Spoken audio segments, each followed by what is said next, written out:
Welcome back to the State Farm Analyst Desk. Bit of a one-sided affair here as we begin to take a look at the draft. A little bit. G2 versus Order. Just a teensy-weensy bit. It's close. Of a one-sided game.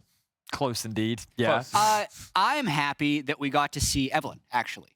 As am I. I'm disappointed with the outcome because, like, listen, Kevy had stated that they not only had won all of their games in the LCO with Evelyn, but they'd also won all of their scrims with it. So it's one of these like high mastery picks the team is really good at playing against, but also like G2 just shut it down very early on into the game, which made it look a lot worse than I'm sure he has experienced, I mean, all year. Yeah. And it's hard because we had Kitty on earlier today and she was talking about it. She wanted to, you know, like support jungle synergy. And I was like, oh, I could see that. Oh, comfort pick Evelyn, comfort pick Zed. We're getting into like the depths of the LCO champion pool. And then G2 they kind of ruined it before the fun could start at like level 6. We could have had a Jax top into Tryndamere. Another great fun skill matchup. We got Gnar.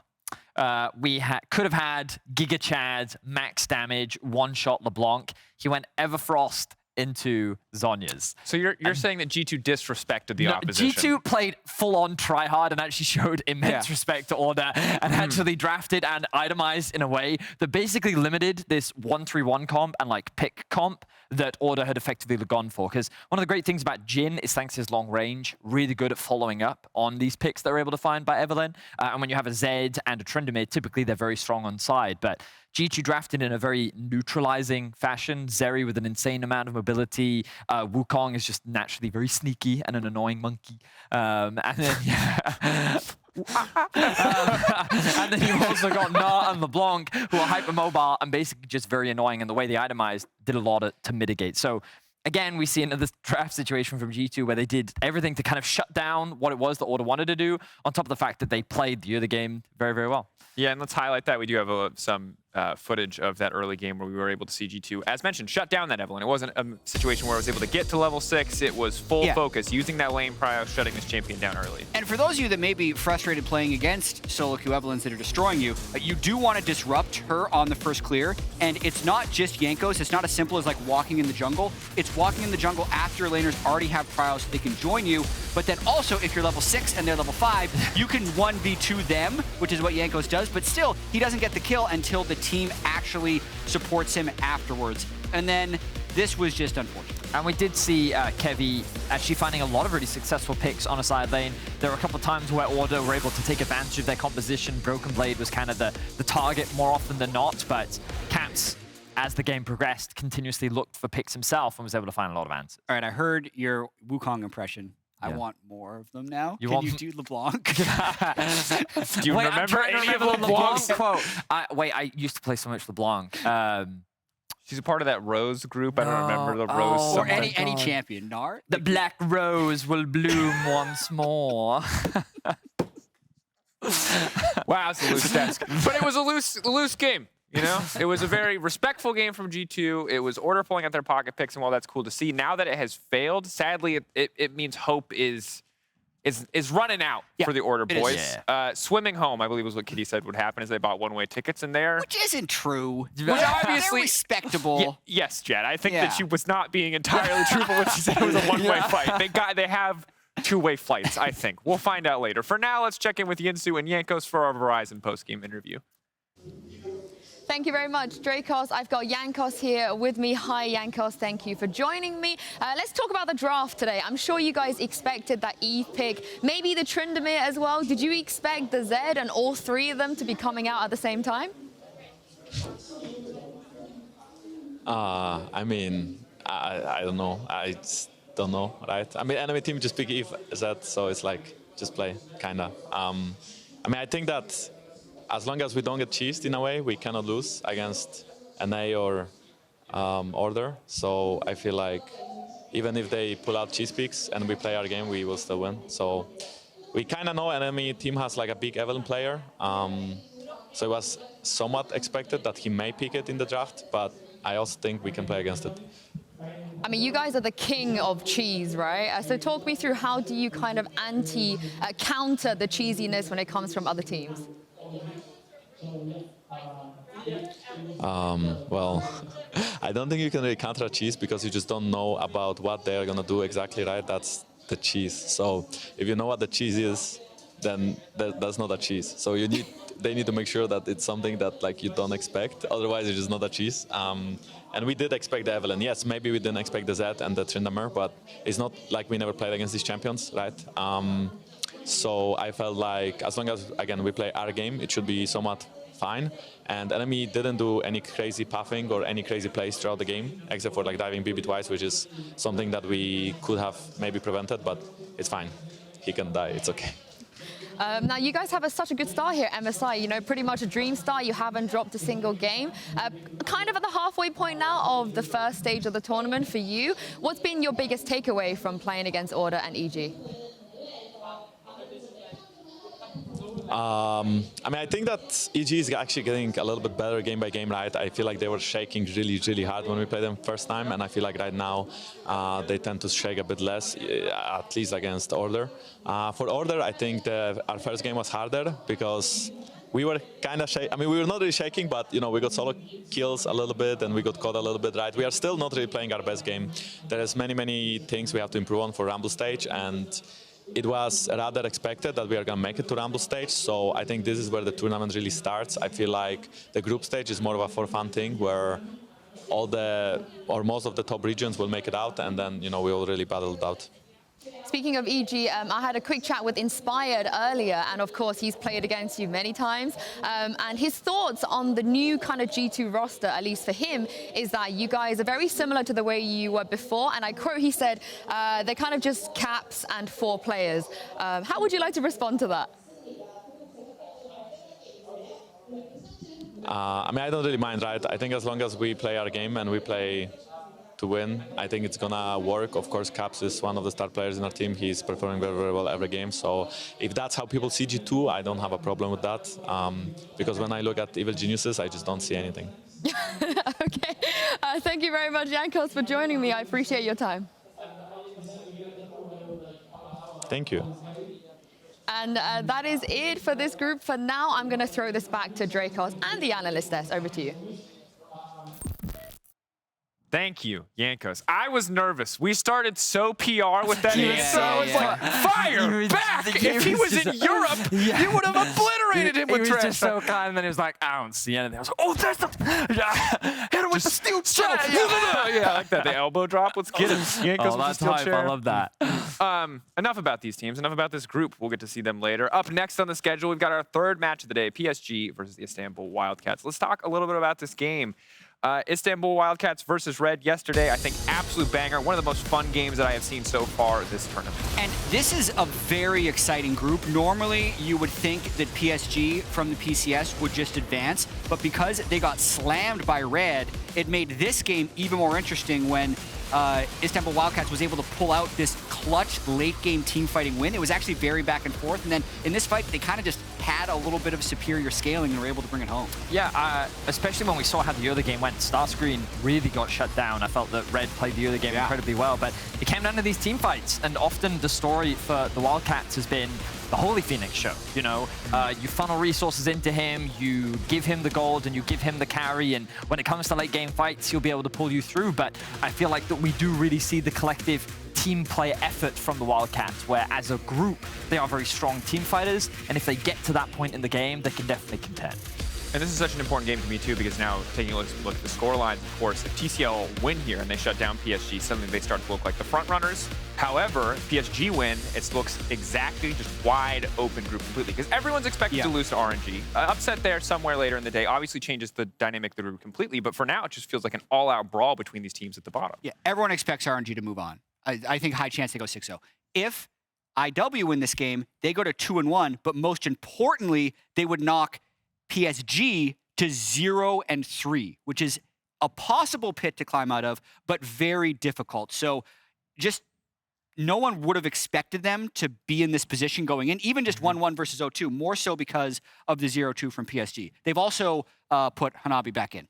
Which is interesting, but I think sadly doesn't inspire confidence. Feels more like they're just trying to find something that works. And for their sake, I hope that they can find something that they can show us more than what we've seen so far on stage. But it is certainly dire straits for the PCS. Let's hand it one more time to our friends Medic and Guldborg to get us into the game. Thank you very much, Drakos. Dire Straits, obviously, we'll be looking for Phil Collins in this game to see how well he does. It's going to be a fun one. As they said on the desk, huge match for both these teams. PSG looking for their first win of the tournament after making it to semifinals at MSI last year. I think a lot of people would have expected more from them, but you have to remember the changes this team have made. Juhan and Bay have not synergized with this team as well as River and Maple did. And when you say that, it's not necessarily the fact that this jungle mid synergy is no longer like very good together. They played on the same team before coming together. Exactly, Academy. Sorry, yes, Academy. Yeah, that's a very important distinction. But they still had the synergy going for them. But you're right, like the shoes they had to fill coming into this roster was, you know, quite big and almost impossible, specifically when you think about the style River used to have, like how aggressive and how strong he was to play for. It's not really something they've been able to leverage this time around. But I did think stylistically that this roster would be better at doing what Kaiwing loves to do in the support role. I've always looked at Kaiwing and thought he was like a diamond in the rough. His roam timings, his aggression last year on the Thresh, he was absolutely phenomenal. But it always seems like they kind of default back to a more different style as well. They seem a lot more disjointed as well. I'd love to see with Hanabi now coming in, they try and replicate what they did in playoffs, which was more a front-to-back team fight kind of style coming through. Hanabi was used to like gangplank and all this in the past, but leading into playoffs, he became more of a tank, and Juhan became more of a, okay, let me play for bot side instead of top side instead. And if they can replicate some of that success today against Wildcats, well, maybe they'll be looking better, because this is two teams that did not get the start they wanted to the tournament. But Wildcats taking down Red Cannons yesterday was a big win for them, especially since the start of that game looked a little bit dicey. The middle of that game looked a bit dicey at times as well. But Serin really stepped up, in my opinion. His constant ability to hit charms, alongside that HolyPhoenix just having so much more free time on that backline to rain down the damage. HolyPhoenix is always a guy you talk about when it comes to the TCL, and it's been a while since we've seen him on the international stage, but so far he has drawn 3 AD carry bans in both the first ban phases he's had. So obviously teams putting respect on this guy. Yeah, 100%. I mean, even from the side of Red, they threw 4 bans at him, coming in with 1 extra ban in the second ban phase. So yes, this is a guy that is most certainly the hyper carry coming into this team as well. And you know, I've been speaking with Yinsu a lot, our lovely interview lady for this tournament so far. She loves this team, and she has so much passionate stuff to say about it. It is all about the bot lane, and Farfetch, you know, a support that has received some flack as well this time around. He's looked better. He's looked more comfortable with HolyPhoenix. It's no longer just the fact that HolyPhoenix is the one carrying these team fights or these laning phase. It's actually like, as a duo, they are looking stronger, and I think we saw some of that in day 2 as well, despite Farfetch having a little shaky game on the Nautilus, but that just seems to be the nature of Nautilus at this tournament. It definitely does. Nautilus seems very much sink or swim, and there's been more sinking than swimming recently.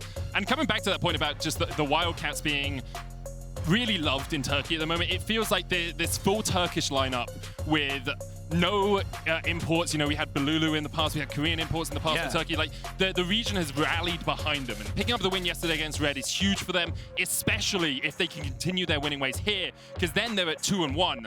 Red only have 1 win, PSG have no wins. You're looking very much like you're getting through to the Rumble stage. Yeah, it's definitely looking like it so far. Let's not forget that there's still a second round robin to be played against Red and all the others, so the adaptations will be able to come through.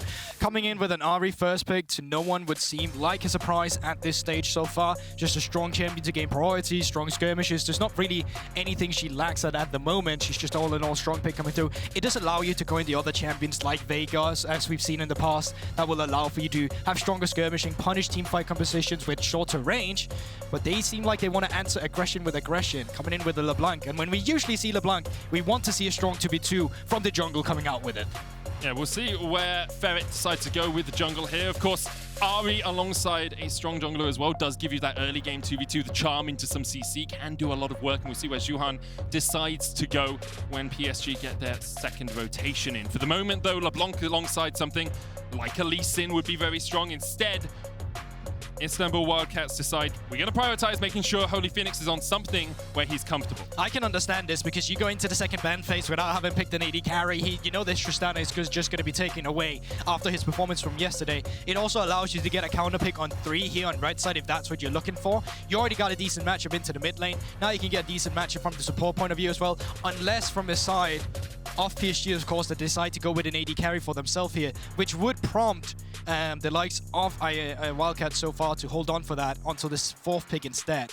So I'm actually expecting AD carry to come through here in response. Then we'll probably see a jungler from the side of Wildcats, and then we'll probably head into the second ban phase after that. But let's see what they want to play for. Is it facilitating, or is it something Unified can carry on? Well, Unified's looked towards the Xayah yesterday. Did go the lethality build, which I think we all feel has been pretty nerfed on 12.8 and 12.9 side, and we'll see if he decides to continue along that route. But at the moment, instead, will be a top laner for Hanabi. Gnar, one of his signature picks. Very good at it, gives you good team fight pressure as well, which is something we were talking about. It's interesting though, because to me, and at least from what we saw at the LCO playoff, or not LCO rather, but the PCS, Unified had an incredible damage percentage. I think it was 32% of the team coming through. He is the carry in the team fight scenarios.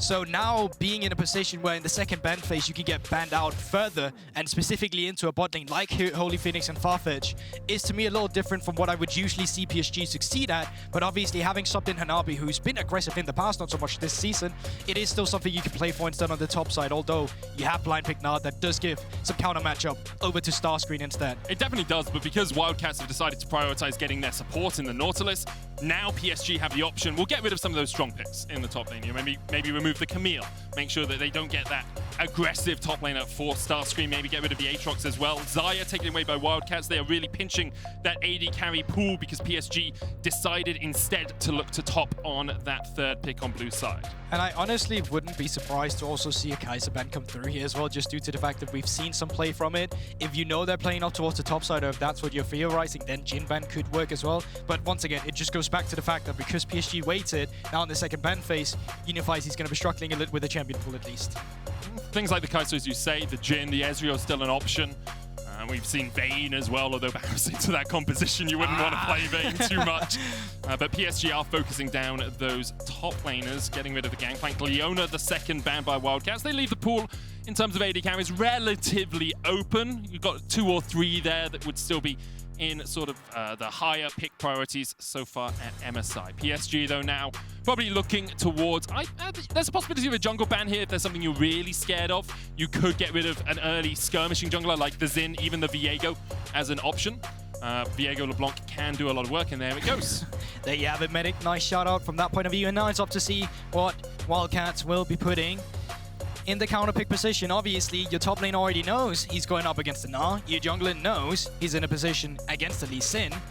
And that is just going to be a Volibear coming through over from the side of Ferret, the champion we haven't seen all too much of, but once again, great facilitator. And if you want to play down towards the bot side, if you want to play for the mid 2v2 with the jungler, definitely a strong skirmisher in the early game. Oh, definitely. And for people wondering, like, why did they pick jungle here? Why didn't they pick top when they already know what top laner they're playing against? The answer is, a lot of junglers aren't that dependent on the enemy composition. You pick a jungler to do something like, do we want early ganks? Cool. Something like a Volibear works well. Do we want a tank? Volibear also sits there. But top laners can be really shut down by the entire enemy composition rather than just a couple of pieces. And to round out the composition from PSG, I'm thinking like either we go with the Reneta route where you get a little bit of an Enchanter next to the Aphelios, or you go for the Alistar to kind of just beef it off into the Nautilus. Picking Rakan into Nautilus would be a bit scary due to the fact that Nautilus CC is incredibly good at shutting him down. And yes, it is just going to be the Renata route coming through. I think those were the kind of 2 options you had from PSG. Obviously, they synergize incredibly well. The extra movement speed and attack speed you get on the bailout from Aphelios, you don't always need to die. Just having that on top of you in team fights is incredibly scary. And Renata is a great peeler. She loves to kite back as well. The same does Aphelios, so it's just a good stylistic. But let's see what the composition gets rounded up with. And there you have it. Because they now know, oh, they have an enemy in the AD carry pod. That's going to be their strong carry. Let's just get the long-range ultimate to come through from the side of Ornn with the engage, with the follow-up as well. Goes back to the point you were just speaking about, Medic. And the low mobility in the AD carry as well. If this is something like an Ezreal, perhaps you don't go on there, because Ezreal can always just jump away. Gale Force, still an option for Unified, but we'll see where he goes in terms of itemization as the game goes on. So, Guldborg, we have our compositions lined up here. What are we feeling? To me, I'm not really seeing any of that split push shenanigans. I'm seeing 2 compositions that really want to go head-to-head in a 5v5. Yeah, and I'd agree with you. I think from the side of the top lane, you know, Gnar is going to have some prior into the Ornn just due to the fact that he's ranged. Usually Joe comes through in the first 3 levels, or on level 3 instead, when you get agency to your W, some more mobility, so Ornn doesn't have a good trade back. In the mid lane, it's going to be interesting because Ahri with the charm can stop the distortion coming through from the LeBlanc. So it's about playing it cleverly around the waves, so there's at least a minion blocking you, but then that comes down to position. But obviously, the fight for push in lane, the fight for the skirmishes, going to be very important. Every game is about jungle. But even more so, I think, here. Definitely. Because last game at least, if we take a look at like Order versus G2, right? You know, there was an Evelyn, so it's very much about, oh, let's go in and counter jungle it instead. But this game, Lee Sin, Volibear, they want to do the same. And the same with Ahri here. Like, if you can win the 2v2 in the mid lane, you get yourself ahead there. You're shutting 2 people down. You're opening up the map pressure even further to move it down towards the bot side. If you succeed with the 2v2 in the mid lane for Wildcats, and then you move it down to bot lane, they're going to be in so many troubles from the side of Unified and Kaiwing. So let's see how the early game plays out, because stabilizing or getting ahead is going to be incredibly important.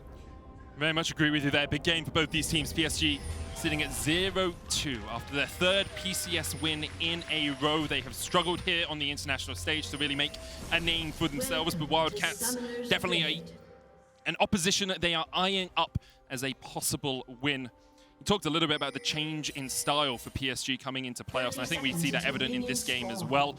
In the regular season, they were dumpstering folks in lane. They were all over the map, just absolutely dominating through the first 14 minutes. And then in playoffs, they moved much more towards this slower, teamfight-orientated, scaling style. And I think we see that in their composition here. Honestly, I had such a hard time reading what PSG was about, but specifically because you're mentioning what you are right now. Like, how do you suddenly just slow down as a team compared to what you did in regular season? And I also think that's why they've had some of the losses here. I actually think they digressed a little bit in terms of what gives wins in a meta like this, and specifically at this MSI meta as well, where it's so much about these early skirmishes, the small team fighting as soon as you hit 6. That's why we see Wukong be so prevalent as well, right? That's why we see the Jarvan still come through, because getting a laner ahead in the early game is much easier to play up for than playing on the open map like the Twisted Fate that we've seen some teams falter with.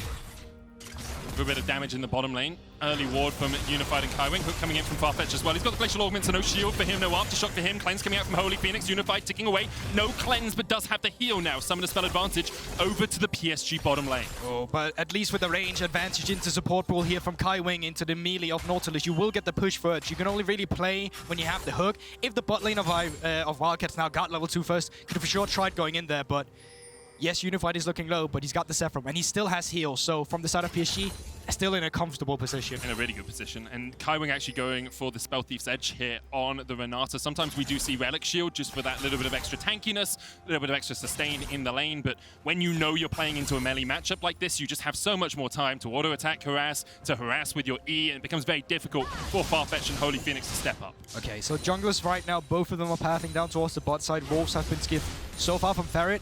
He's going to be taking the blue buff, and he's got 2 decisions. Either you can move down towards the bot side, you can try and skirmish there, see if you can get them. I don't think that's what he's going to be doing, because they're crashing the raid right now for PSG, which means a slow push will come back. So I think he's going to try and path up towards top side, knowing on the side of PSG that Volibear path bot, maybe sometimes they'll think he's gone for a reset, and we've seen some teams then mistakenly thinking he's on the bot side, then die on top side instead. For the moment though, Ferret decides against doing, as you say, his Wolves and his Krugs is going to path down towards him. Means his gank timer is a little bit earlier than Juhan's. Handshake back from Kaiwing. Flash forward. Kaiwing locked up. Has to try and flash away, but can't escape. The chase is on. Ferret there. Kaiwing first to fall. Farfetch takes the kill. Juhan, you're not going to follow that one in.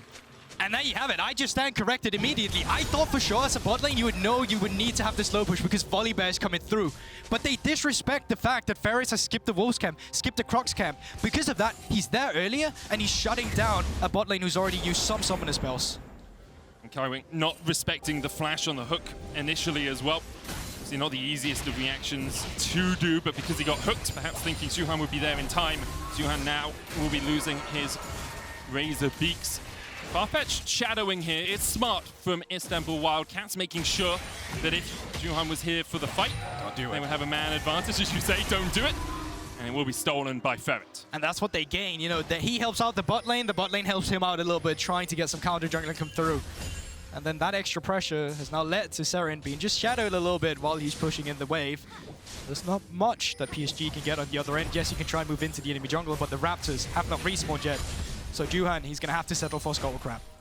Farfetch doing the right thing, as you say, shadowing his mid laner, making sure that wave pushes in, can use the Relic Shield stacks. It does steal a small amount of XP away from the Do you know how LeBlanc? many mid laners cries about that? It's just like, I'm as just two here to support help. mains, we've been there so many times. Farfetch will be spotted here, as will Serin. Unified and Kaiwing, no summoners between them, but they do have Gravitum. And even though they're only level 2 with this wave pushing in, we'll see if Wildcats want to go for the full dive. Double TP is available from PSG. Bay in a position to TP in. Level 3 now hit. There's the first TP. Graviton propped on HolyPhoenix. Handshake back. Double stun coming in. Bay looking for the chase flash. Charm just short. Serin dives in once again with a distortion. Ferret trying to get away. No flash, remember, on that Volibear from the initial play. PSG, though, able to react, do have to burn a TP to do so.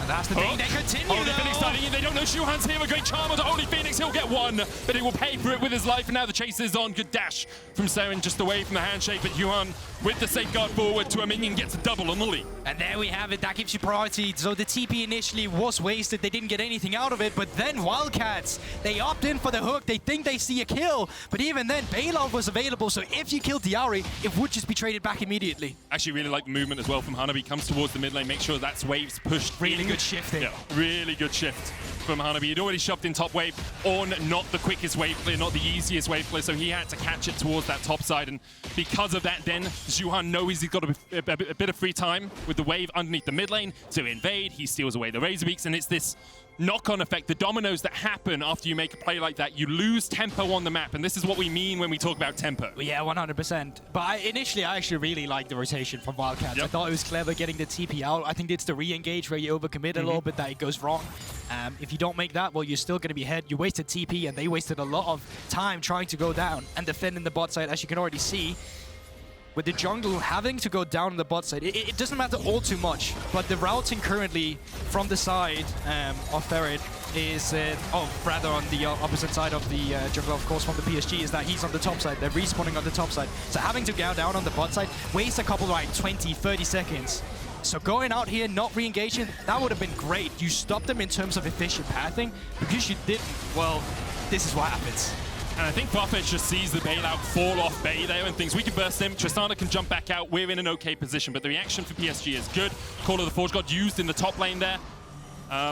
Maybe just to stop Hanabi from backing the wave, not in the best of shapes for him. Ferret is up here, only level 4 currently on the Volibear. A little bit delayed, of course, in his jungle clear. And Hanabi with the wave in a compromising position for him. Just wants to be close enough to get the XP, maybe step forward, get a minion here or there. Would have actually loved to see Ferret get aggressive, try and counter jungle on the blue side. You can already see on the minimap some great vision coming through from Wildcats. But since they didn't have the intel on where Juhan was on the map, could have just walked into him, and so they decided not to opt into it. And now they're on the bot side where Juhan's the one with all the vision. So knowing these members will come in, he doesn't have a ward. Yeah, so he had a control ward in his inventory. I think he was trying to wait to see if he could let the warding totem come back up in time to jump across, but invests 75 gold to make sure he doesn't give the enemy team 300, and that is a worthwhile trade in my opinion. Yeah, and so far you can just see it, right? They're playing on different sides of the map. You take a look at the bot side of the map, that's where PSG has lit all the vision. Up on the top side of the map, well, that's where Wildcats has all their vision so far. So it's going to be interesting to see now with Ferret. Can clear up the red buff, can try and look towards the top side, skirmish a little bit. Hanabi, he's going to have to play cleverly. Have to make sure that he's not put in a position where he's able to get capitalized or get pushed on upon him when Serin finally gets that pressure in the mid lane. You see StarScreen as well going for the Warden's Mail here in the top lane, just trying to negate as much damage from that Gnar as possible. Often you see a Balmy Cinder first on the Ornn for a bit of that wave clear, but here the extra armor when you're playing a ranged into melee matchup just makes more sense. Means that you're not getting chipped away as easily by your opposing laner. 8 minutes in though, pretty even between these two teams. Not a lick of gold between them, you know, 100, 200 here or there. And although PSG had a good reaction down towards that bottom side, it's Denver Wildcats very much in a strong position themselves. I like what PSG is doing here, though, because when you hit the 8-minute mark, supports will usually go up towards the Herald, but they've outlined from this, and because of this, they can keep the pressure up towards the bot side. They're forcing the hands of Wildcats, saying, well, you can't use all the members on the top side trying to get the Herald, but now that they then spot the jungler Juhan on the bot side, they can just start it up with Ferret instead. Aphelios with good guns there as well, unified with the crescendum, that white gun. The closer you stand to a tower, the quicker you auto attack. So you could just stand right next to it, auto, auto, auto, auto, auto. And it becomes very easy for you to take towers down. Juhan looking for something here. That's great pull back. Farfetch going to have to try and survive under the tower, but there's 4 people here, and Juhan gets his 3rd of the game. Jumps away, dies. He dies to the final tower shot, and the ignite taken away. Farfetch will take it 7. Yeah, that's not how you get over a wall, my friend. And just couldn't quite jump across, but still good play there by Istanbul Wildcats to answer with a kill of their own. But crucially, it's Farfetch that gets the shot down. So now knowing that Juhan can get aggressive where he no longer has a shot down upon him, whereas the support that has collected up on him, you really don't mind that 1-for-1 there. You still get the plating, you still... I mean, you lose to Riftel and you lose to Drakes. You know what? I take back my statement. From the side of Wildcats, they're super happy about this. Because 2 plates already down when this fight begins, Guldborg, and you can see what they're trying to do, but the damage from HolyPhoenix, actually absurd. Perhaps not expecting him to stay around and fight. And there you have it. Yeah, it's just a blast coming through. Bailout's not really going to do anything with no champion around you to clear up the kill.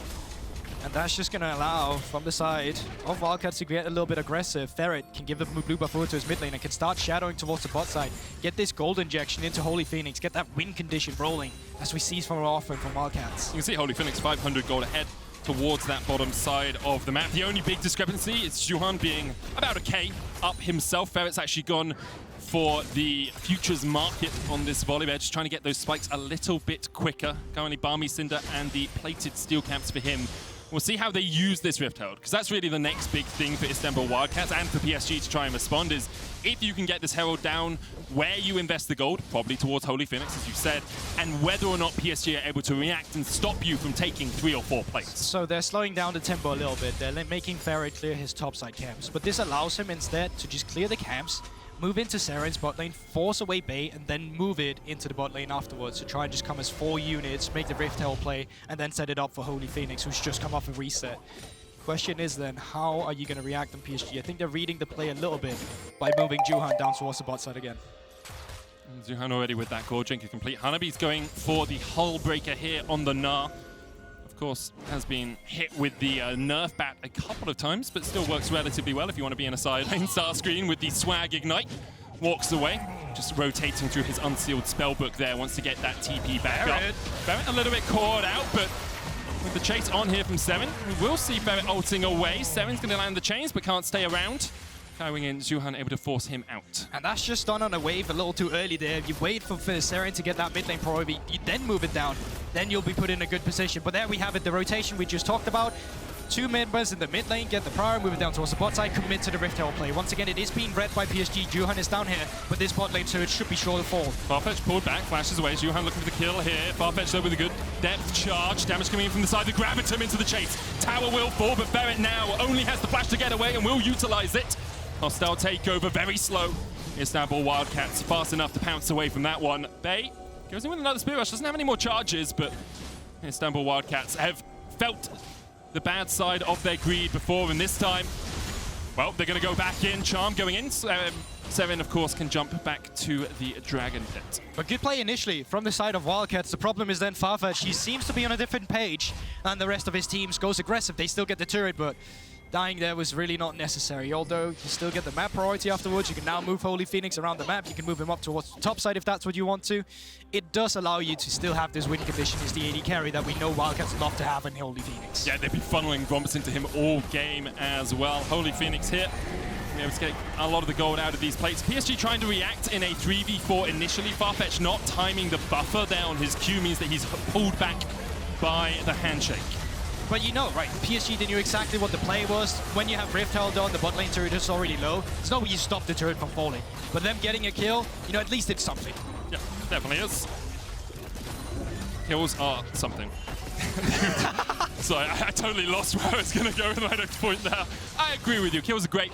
Currently, though, still even between these two teams. Bot lane tower falling does, as you say, unleash HolyPhoenix on the map a little bit. He's got the Kraken Slayer complete, but more plates for PSG down towards this bottom side because HolyPhoenix being moved up towards the top side. StarScreen a little bit late coming down here means that some more gold will be pushed into Bay in that mid lane position. Overall, 1,000 gold lead for HolyPhoenix, but 700 towards Juhan and Hanabi, actually sitting about 900 gold ahead as well on this Gnar. Yeah, but you mean, you take a look at the Tristana, right? 0-1-3, and he's got 5,600 gold, the most on the map, and it just goes back to what we talk about with Wildcats playstyle. They feed him everything they can. Plating, minions, jungle camps, whatever you can get on the map, he'll have it. It's on the menu, and that has been the win condition from Wildcats. It's this star AD carry that you just play around. You see it as well in the composition. You have the frontliners, you have the front to back, and HolyPhoenix, he's going to be the guy to watch once you finally get these 3 items to come through. He's the highlight top-side player that PSG needs to shut down. You can see how far ahead he is, just generally 700 gold ahead of the nearest chasing opponent. Ferret here gaining control of the top side jungle as well because he knows he's got the man advantage. HolyPhoenix and Farfetch up here. Tower plates have fallen, but still turret gold very available for HolyPhoenix as he should be able to take down this tower. And furthermore, if you take down the top lane turret, you can get deeper vision in the enemy jungle on the top side. One stab that's spawning in just a little under 1 minute. Oh wait, second Rift Herald as well. So the deeper vision you can get, the more aggressive you can get from Wildcats, and the more secure it will be to take that Herald. But crucially, there's another objective spawning at the same time. It will be the Infernal Drake, albeit Wildcats don't really seem to priority that right now. Don't really prioritize getting themselves the word for it. control down towards the bottom side. I do want to talk a little bit while we have a lull state. You know, people are pushing lanes forward, people are catching the waves. HolyPhoenix is moving around the map. But let's have a look at Kaiwing's itemization as this dragon is taken by Juhan. He has gone towards the Bandle Glasc map.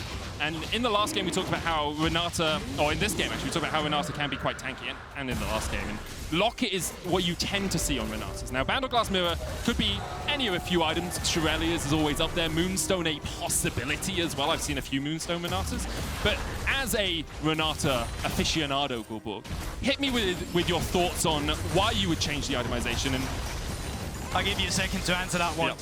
And let's see if they actually want to go for the Ornn here. Why would you change your itemization away from the standard Locket build?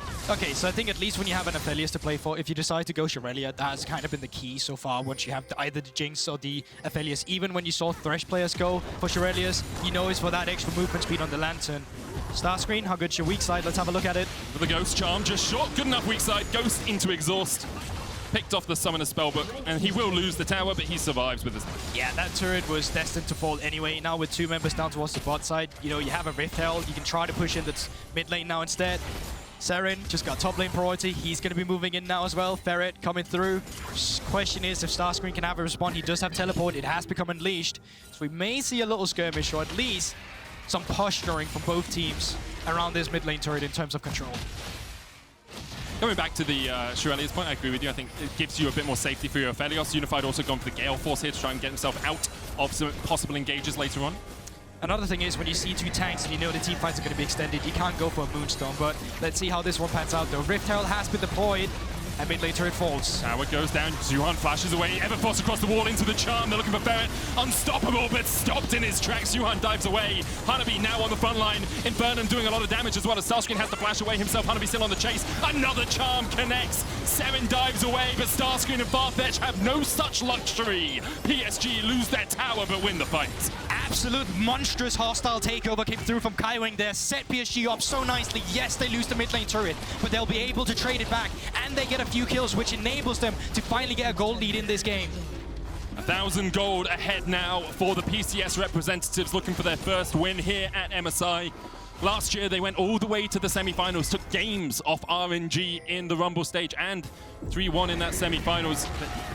So far, they've struggled in 2022. Yeah, one would say staying around after this one is a little bit too far-fetched here. So initially, good engage coming through. It's flash, though, the hook coming through. And here's what you hate. As Nautilus, when you get hostile takeover, this extra attack speed, your auto-attack roots your teammates. They can't do anything. Even HolyPhoenix was forced to use the cleanse, so he's not just killing his teammates. When the re-engage finally comes through from the side of StarScreen, they've used everything in the tank. They don't have anything to fight for, so it just ends up being your front laners not being able to get out, and they will get cleaned up.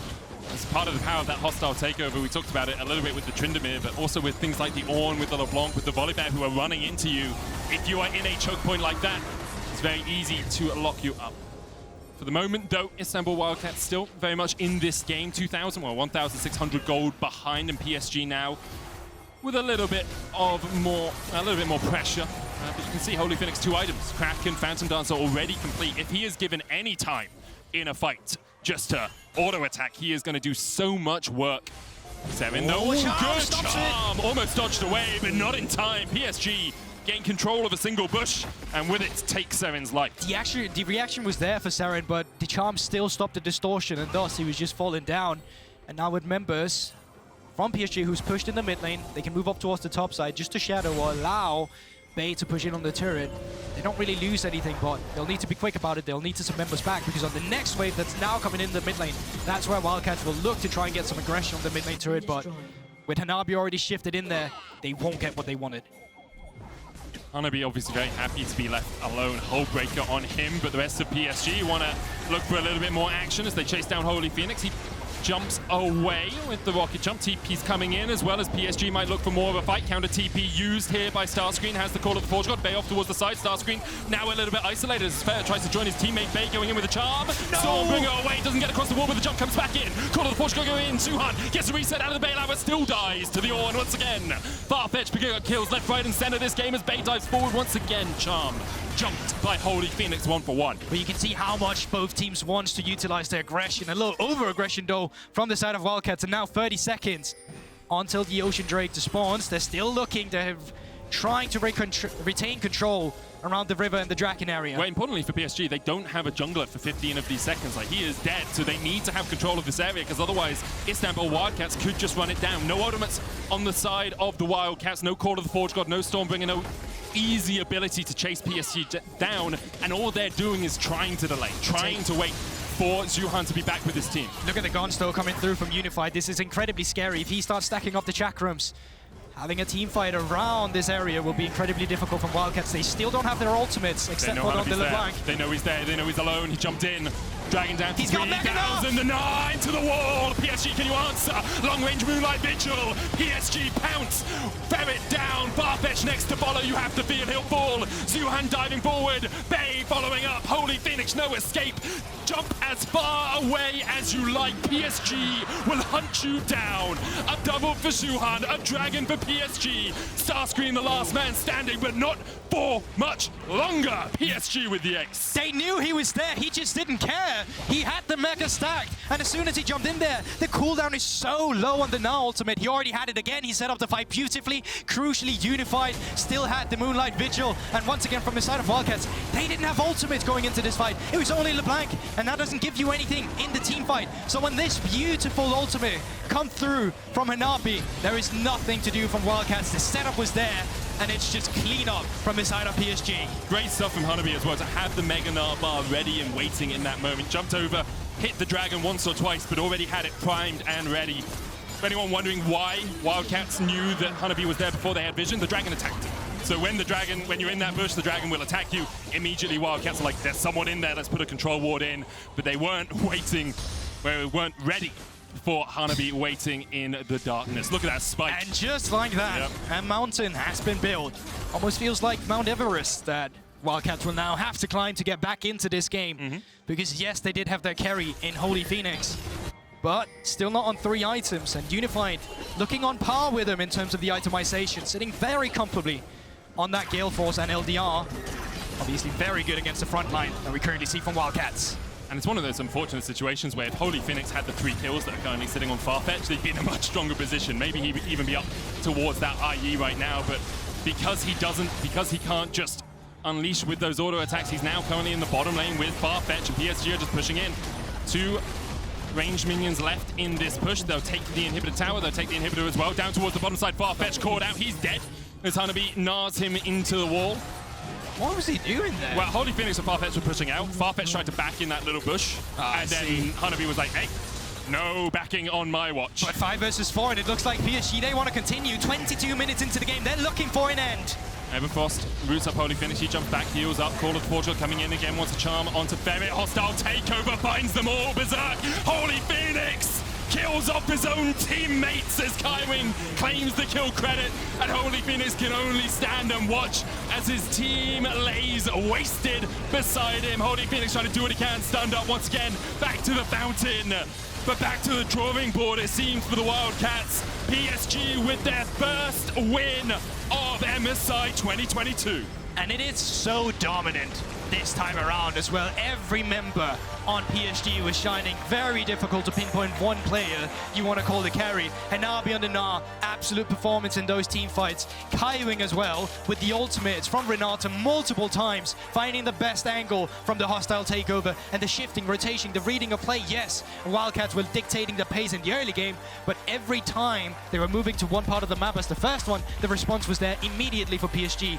trying to pick up a few kills every time an objective was taken by Wildcats. And the thing for Wildcats is just a few times you're a bit too greedy. You know, a few times Farfetch was a little bit overstepped. A few times you look for a kill instead of just the plates, and because of that, PSG were able to get themselves on the board and fight back. And now this group is really up in the air. RNG obviously far and away the best team. They're going to get first unless something miraculous happens. But then you have 3 teams at 1 and 2.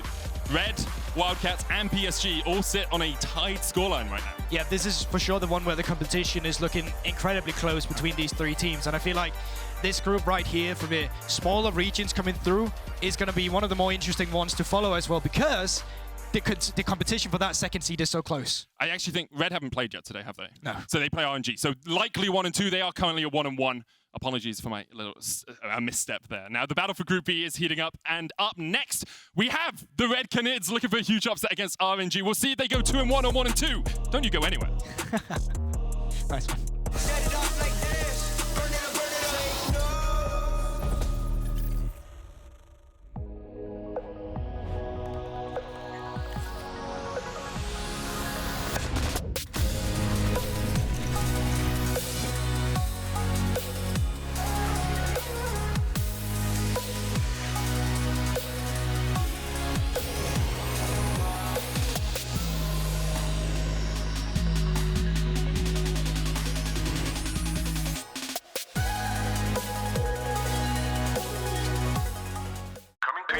Go riders, go right, gasoline lighters, more fire. Skid tires, blow up dynamite, need more wires. Noise shades, det är origami, men tror jag like I don't know, man. Gonna come under the plum water. Set it off like this, set it off like, set it off like this, set it off like, set it off like this, set it off like.